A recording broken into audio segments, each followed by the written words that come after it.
Welcome to Dobby's Repairs. I'm Dobby the Fixing Elf, and in this video we have a new car making its debut on the channel, this 2007 Vauxhall Zafira B. In this video we're going to be showing you how to replace the accelerator pedal on this car. So let's get started. The first step is to remove this plastic trim piece that goes across the top of the pedals. They're held in by two little twist clips, so you'd have to give them a twist round. While removing it, I'll just tell you the reason why we're replacing the pedal. It just stopped responding, so you could floor the pedal down and it wouldn't rev or anything. So I'm guessing something's gone wrong internally in the pedal. But yeah, now we're going to carry on removing this trim piece. As you can see, the clip's just falling out there. Now we'll move over to the other side. There should be another clip at the far end there, but it's missing on this particular car. I just have to pull out the cover now, this little trim piece, and it pops out nice and easily. And now we'll move on to removing the three nuts, should I say. The three 10mm nuts holding the pedal into the car. One at the bottom here by my finger, and the two you can see at the top. The one at the bottom is really hard to see. But yeah, we'll move on now and get these first one removed. So I'm using a 10mm extension here. It's a slightly shorter extension than I would have liked. Ideally a 6-inch would have been good. I usually need a 3-inch of a start here. Just quickly whip through this to speed things up.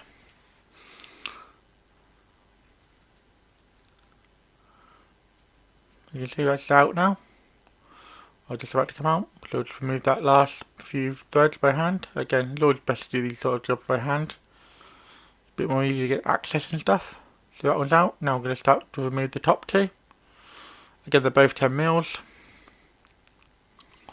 Pretty standard Vauxhall bolts, really, nuts, should I say. And yeah, just break them loose and then work them out. And change the angle here a bit so you can have a bit better view on it. And just quickly whip this one out too. Again, sorry about the bad lighting, it's very hard to film under the dash here. Once that one's loosened, we'll just loosen up the other one before we take it out, so there's no chance it could wiggle around. And yeah, it's a very simple process of breaking them loose and then just work them out. So we'll just carry on working them out now, just get these last two removed. Again, it's a fairly simple process, as I mentioned earlier. And this faulty pedal was causing a lot of issues. It would cut out randomly before it completely failed. It made everything very difficult for the driver. So that's the first one out of the top ones, and now we'll move the second one with a slightly different angle. Just so you can see it come out nice and easily. And that one's going to be removed now. And with that one out, we can start to remove the pedal. The pedal you just need to get a good grip on. And just tug it out. Be careful, there's a cable connected to it, so you want to be careful with this cable. And this cable just has a little red connector at the end of it.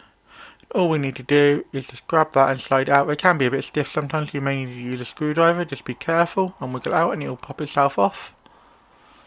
And yeah, now we'll move on to comparing the two pedals.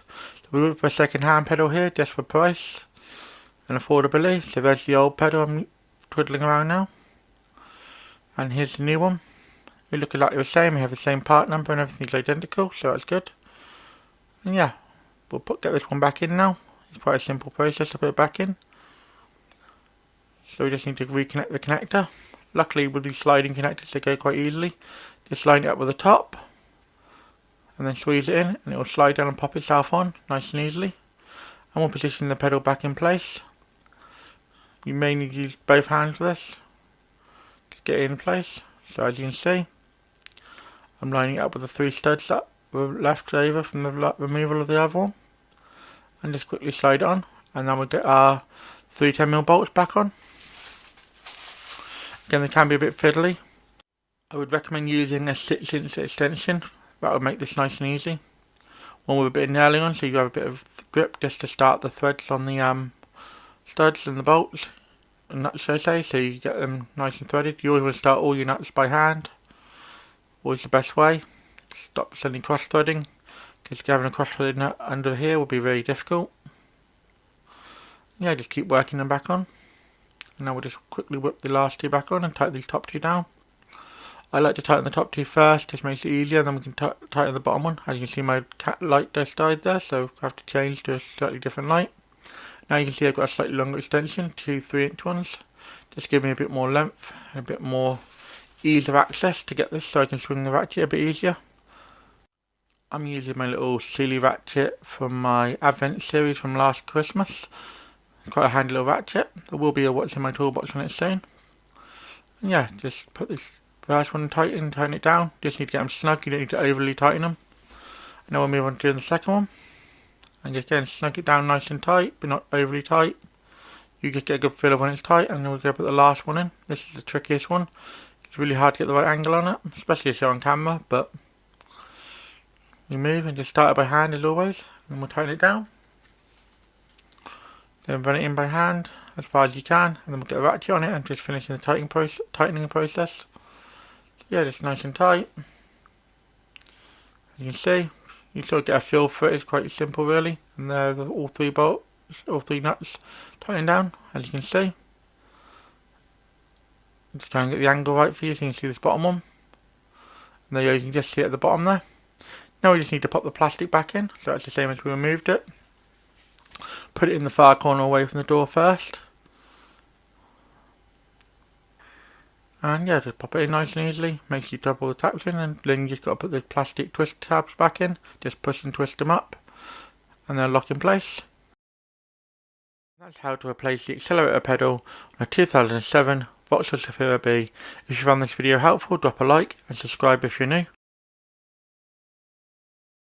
If you enjoyed this video, why not drop a like? Any questions or feedback? Let me know in the comments. I normally drop 2 videos a week, so if you haven't subbed to the channel yet, you should, and then you'll never miss another video. Do you know anyone else who would enjoy watching this video? Then feel free to share it with them. Thanks for watching until the end. Have a sensational day.